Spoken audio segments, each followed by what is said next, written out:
Hey guys, in this video I'm just going to show how to debit or credit your debit card from your eBay app on Android or iPhone. So I'm just going to show this.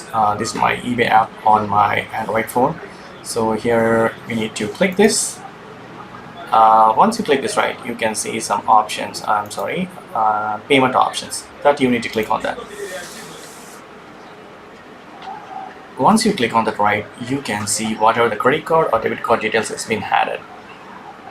For example, if you have PayPal also, you can see that actually I didn't add it.